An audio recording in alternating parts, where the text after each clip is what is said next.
Welcome to Pyrography Made Easy. I'm Brenda. In this tutorial episode, I am going to explain how to create these basic feathers.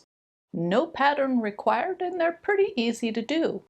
There are 3 chapters in this tutorial. The first chapter will explain how to do the dark feather, the second chapter the pale feather, and the last chapter will explain how to alter the feather to control how flat or curved the feather looks. So let's get started. Dark feather. Begin by drawing in the raches. An arrow is pointing to the spot I'm referring to. Then draw a general feather shape. Next, use a writer pen tip and burn over your pencil marks.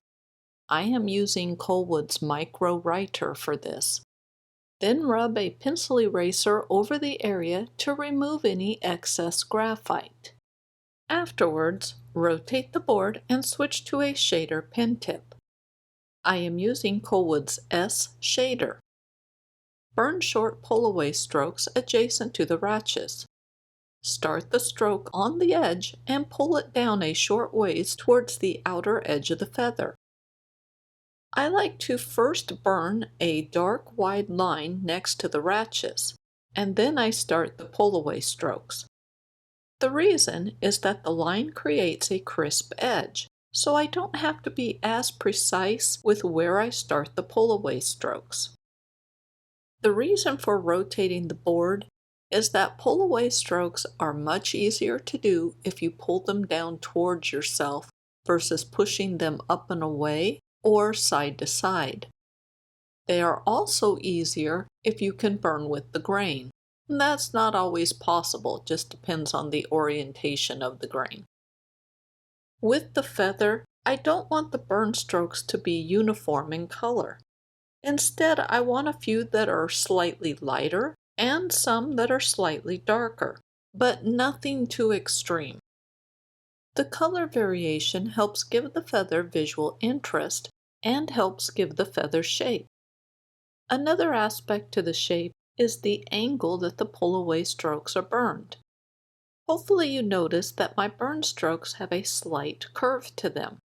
That curve helps give the bowed or arched appearance the feather has. I am reburning over the area to build up the color and texture. I personally prefer to reburn to build up the color versus burning darker and doing it in one burn stroke. The reason is that reburning gives better control, and I think it produces smoother looking results. Once the pull-away strokes have been completed along the raches, then burn pull-away strokes along the upper edge of the feather. Make these burn strokes longer than the ones we just finished. Also, it is important to angle the burn stroke towards the raches. This rule applies when you are working on the tip of the feather. We are creating the barbs of the feather, and all of the barbs are attached to the raches. And that's why all of the pull-away strokes need to be angled towards the raches. Other than the burn strokes are longer and they need to be angled towards the raches, nothing else changes with these burn strokes along the outer edge of the feather. So the techniques we use to create the shorter strokes along the raches apply to these longer strokes. It's okay if you need to touch up areas you've already worked. After all, the goal is to create a feather that looks good to you. With the longer burn strokes, I incorporate a little tonal variety and give them a slight curve. This will give the feather shape and texture. You may or may not like how this looks, and that's okay. So incorporate the aspects you like and ignore or modify what you don't. After all, I'm just explaining what I did, but that doesn't mean my way is the best or the only way things can be done. You probably noticed I rotated the board as I worked my way around the feather. This is something that you should do. Keep the board oriented in a direction that is easiest for you to burn pull-away strokes. Generally, that means the board needs to be oriented in a direction where you can pull the pin tip down towards yourself. Initially, I burned pull-away strokes along one edge and then worked on a different edge. But as you can see in the video, you can also work sections of an edge at a time. There isn't a benefit to either method. Instead, it is just a slightly different way of accomplishing the same goal, filling the edge with pull-away strokes. Lightly burn over the ratchets. Then burn really short pull-away strokes along the outer edge of the ratchets. Start the stroke on the edge and pull it towards the center. This will make the ratchets look rounded. What we are doing is the same thing that we did with the feather barbs. The only difference is that the burn strokes are very short. Now for some reason I darkened the center of the ratchets on my feather. I think that it looked better before I did that. Use a writer pen tip and burn slightly wavy lines next to the end of the feather. Start the lines on the ratchets and end them before they extend past the outer edges of the feather. I am doing a separate demo of this because I forgot to press the record button when I did it originally. I had that same problem a number of times when I created the first feather, which is to the left of this current demonstration. Pale feather. The pale feather is created using these same techniques as the dark feather was. I drew in a feather shape with a pencil, then I used a writer pen tip to burn over the pencil lines, and afterwards I rubbed an eraser over the area to remove excess graphite. Now I'm using a shader to burn short pull-away strokes along the ratchets. The only difference between the dark feather and the pale feather is that my burn strokes are much lighter in color on the pale feather. Since the technique remains the same, I have sped up the video by quite a bit. You probably noticed that the final artwork photo of the pale feather has a dark background on it. There is a reason for this, and I will explain that when we get to the background. In the meantime, let's recap the information. We are burning short pull-away strokes adjacent to the edges of the ratchets. Along the outer edges of the feather, we are also burning pull-away strokes, but these strokes are longer. Plus, the longer burn strokes need to be angled towards the ratchets. It is much easier to burn pull-away strokes if you are pulling the pin tip down towards yourself, so rotate the board as necessary to be able to do this.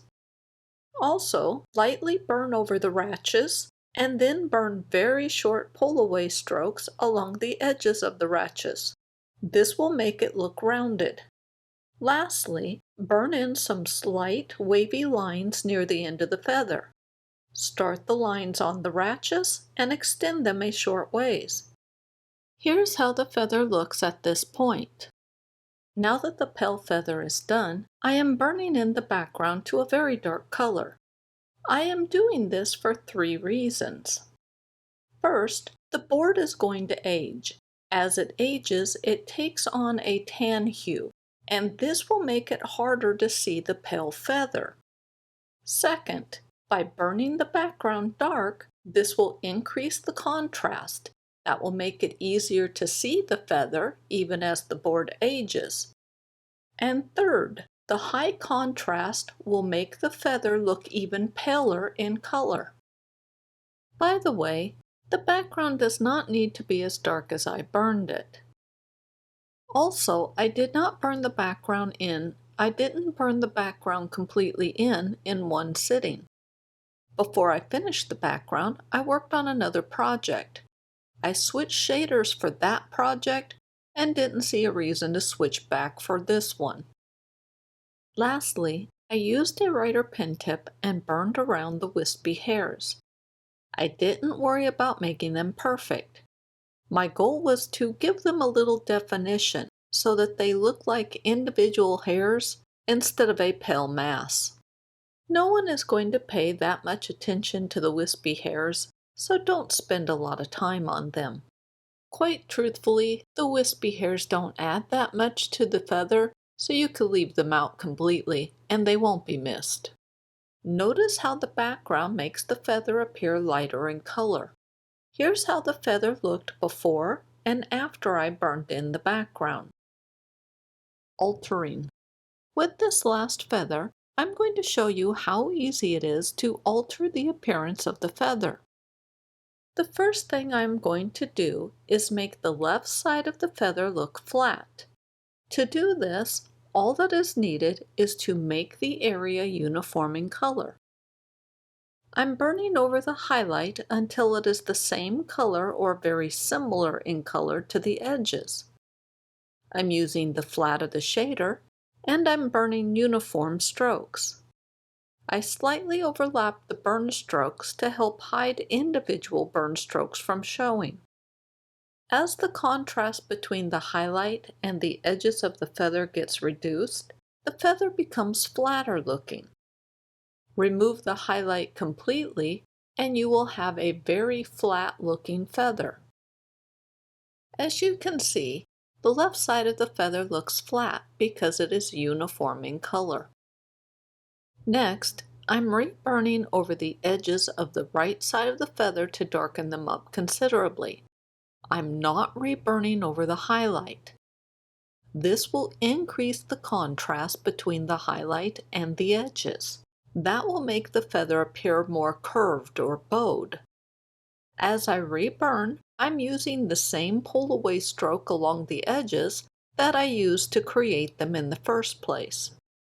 Compare the right side of the left feather with the adjacent feather to the right of it, and you can see that the right side of the left feather has a steeper curve. It looks more bowed. The last alteration I will demo is how easy it is to restore a curved appearance to the flat left side of the feather. All that is needed is to create contrast. This can be done by darkening up the edges to create a highlight in the center. You could scrape away color from the center to create the highlight, but I think that reburning over the edges is easier. Speaking of reburning along the edge, it will probably surprise you to know that I am using pull-away strokes. Yes, I know that wasn't really a surprise. Pull-away strokes are one of my favorite burn strokes to use for creating the impression of a curved surface. The reason is that pull-away strokes start darker than they end, and they create gradient color as you burn them. To me, that is the perfect burn stroke for creating the illusion of a curved or bowed surface. Here's how the feather looked before and after I restored its curve. Well, that's it for this tutorial. I hope you found the information helpful. I thank you for watching my video, and I will see you soon.